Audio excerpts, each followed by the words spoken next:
Okay, the presentation is now being recorded. Uh, all right, just 1 second. Pretty good. Remember, guys, that our next presenter in this case is LIZ Karolay Palomino Patermina, Nina, and she will be presenting or sharing a mini webinar with the topic of her choice. Now, please go ahead, in this case, Arai, and help us share your screen to begin the presentation. Give me a second. That's Go. my computer is slowly. Sure, no worries. I have No to worries. turn off the camera, please. Okay, no Yeah. worries.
If you want, guys, if you agree, Sarai, and Elise, someone else can help you share the Yeah, presentation. wait.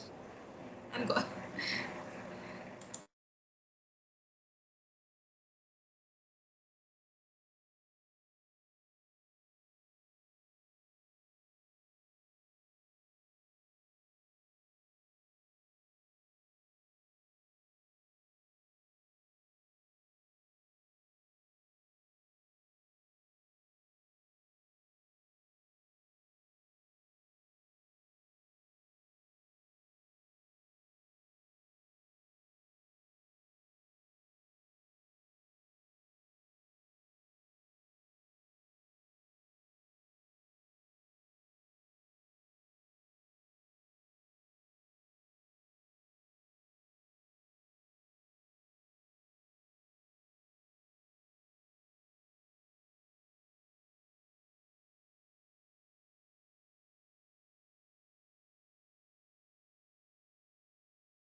Teacher, give me 3 minutes, less.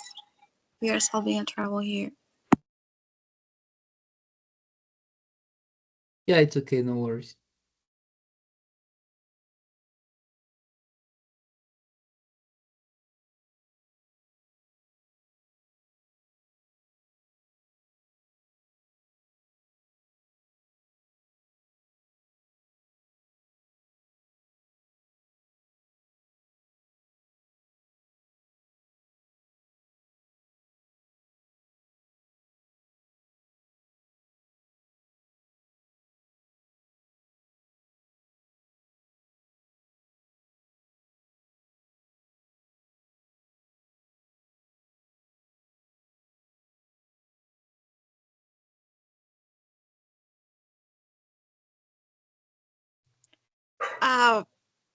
Can you, someone here, can you help me with the presentation? Maybe I know, Juan.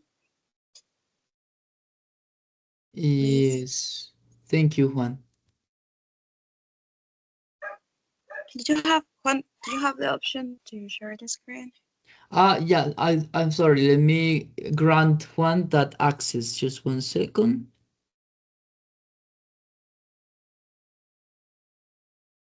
I'm gonna share you. Juan Diego. All right, Juan, I just gave you the access.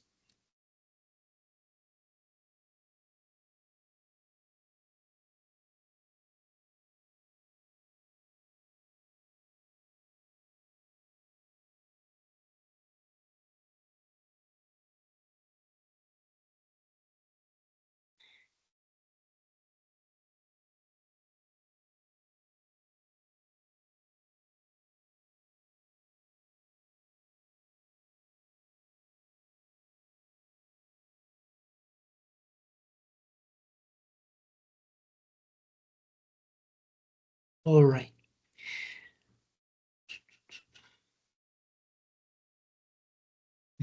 Okay, thank you, Juan. And please, next slide.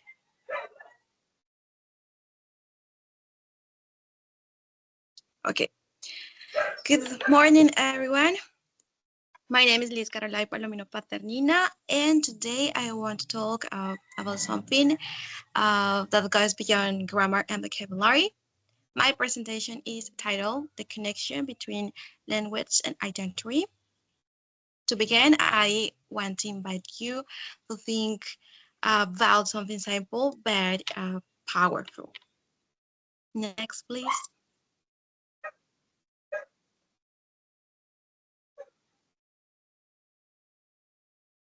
One. Okay. Do we become different people when we speak another language?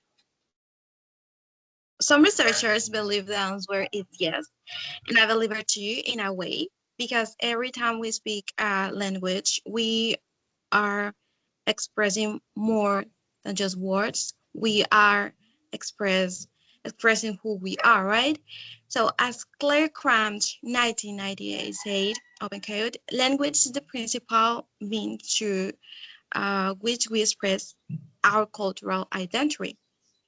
In other words, language and identity are deeply connected. It's like two sides of the same coin. So, speaking of identity, let's move to the next idea. The slide 2, please. Sorry, un moment.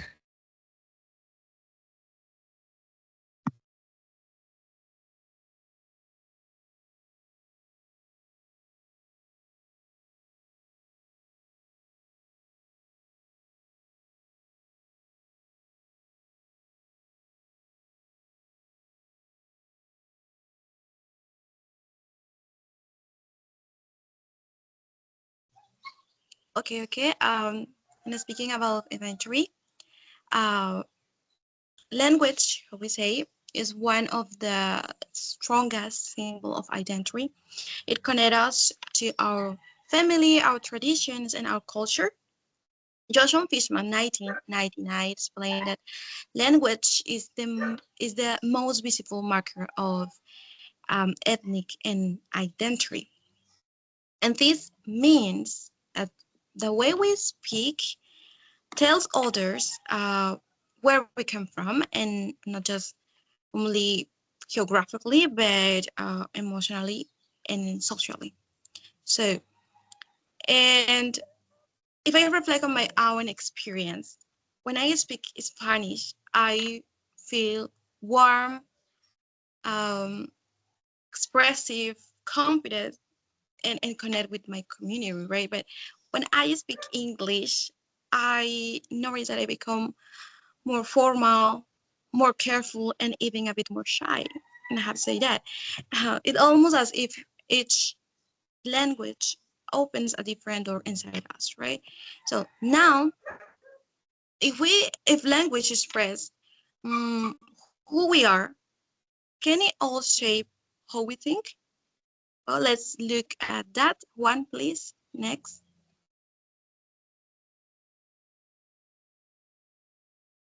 And the answer is yes, by the way.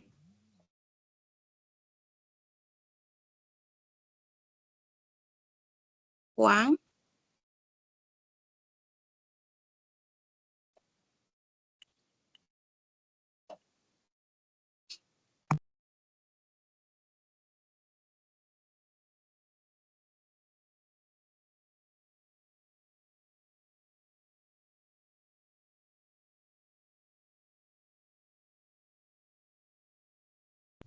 Well, uh, we continue. But different language organized in different way. The way we look at that. The philosopher Ludwig Wittgenstein say that, yeah, once said open code, the limits of my language mean the limits of my world. And these targets that we cannot express in words, we cannot fully think about. Uh, for example, in English, the time is seem linear.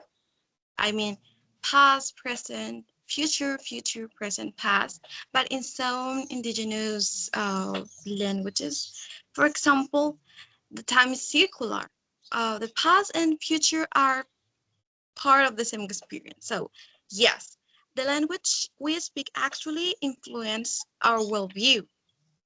And this comes even more interesting when we talk about learning a new language. So let's continue with the next one.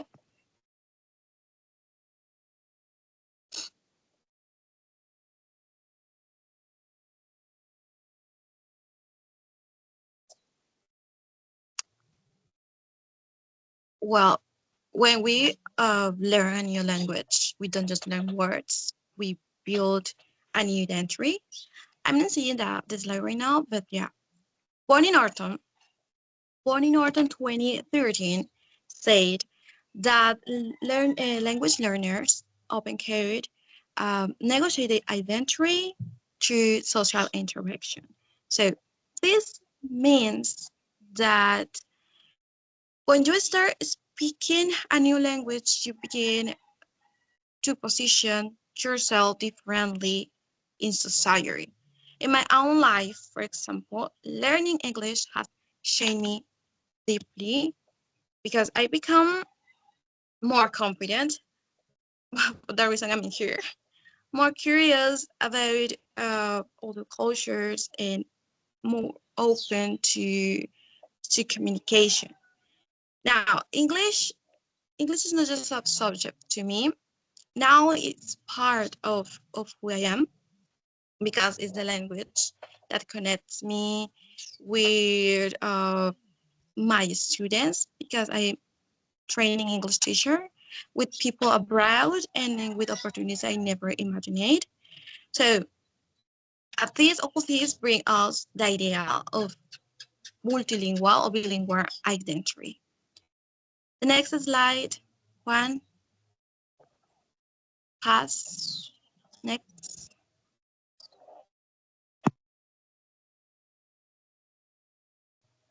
Well, people who speak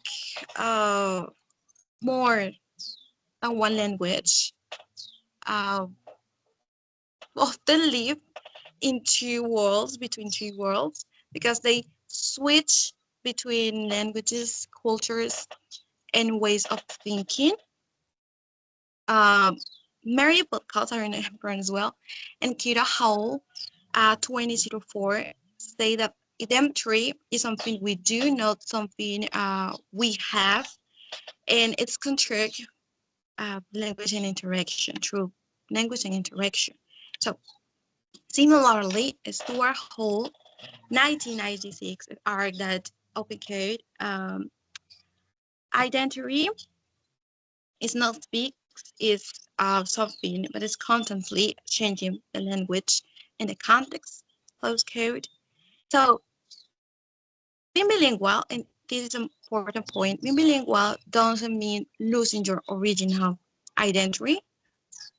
It means expanding it, right? But of course, language is not only personal, it's social and political. So let's look at the side, at that side. Um, I cannot see the slide, but well, um, language is also related to power.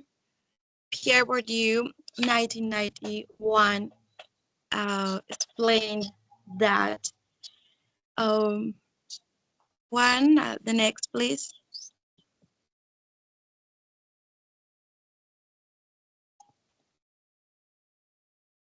Well, explain that language can be a medium of power because some languages, like English, for example, give us access to education, jobs, and global spaces as us.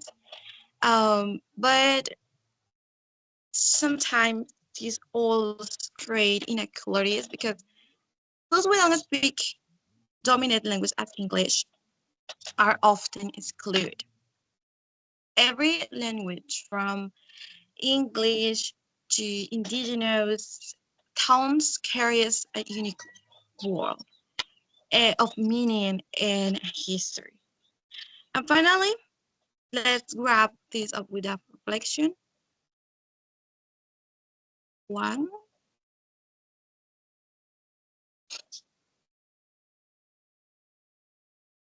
yeah. To conclude, the connection between language and identity is undeniable because language is it's not just a tool for communication, not for me. It's a mirror of our soul, the expression of who we are and are becoming, who we are becoming. And from my point of view, every language we learn adds a new layer to our identity. It makes us more human, more aware, and more connected to others.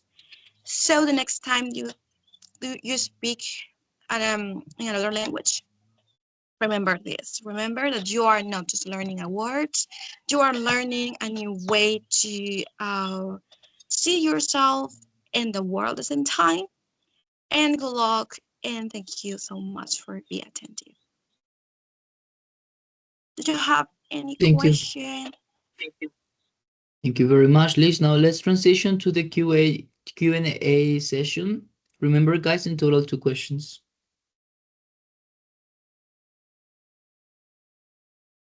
Okay, this has got a question.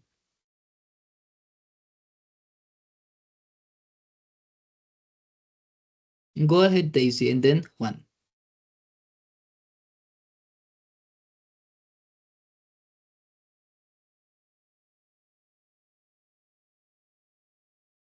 Daisy, your microphone is off.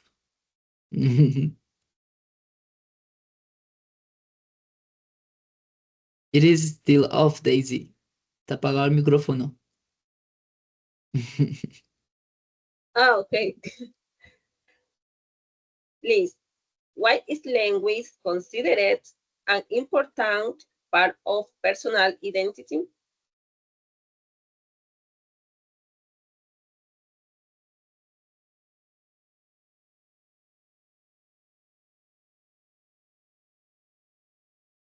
Your microphone is off, Liz. Well, I think you. Well, language is an important part of personal identity because of how I say it expresses who we are. And with that, I mean our culture, our background, and our way of seeing the world, right? So when we speak our native language, as Spanish, for example, we connect with our roots. That means we are family, and with the close people or native people. And when we learn a new language as English, as we renown, as right now, our identity grows because we discover new ways to think and communicate our ideas and our way of thinking. Thank you. Okay, my question is, what's one word or phrase in your native language that make you feel most connection to what you are? Sí, ajá.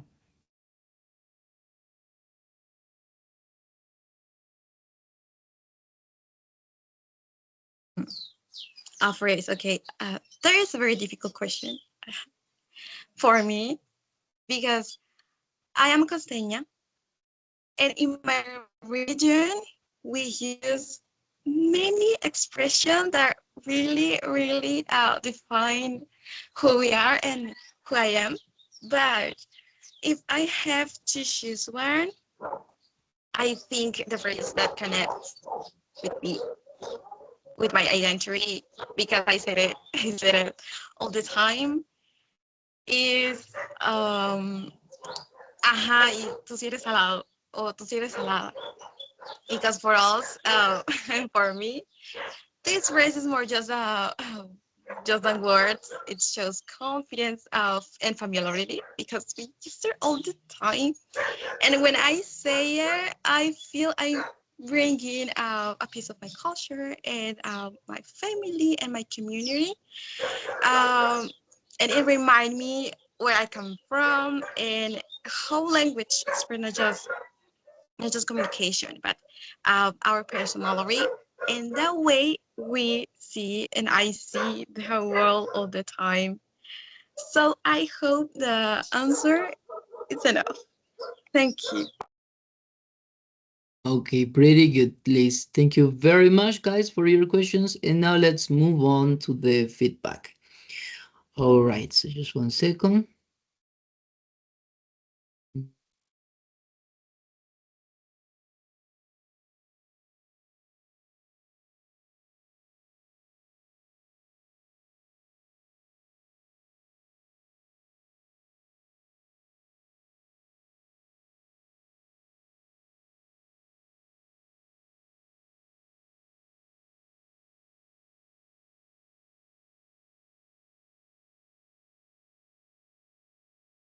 All right, so I'm gonna share my screen. Please confirm, guys.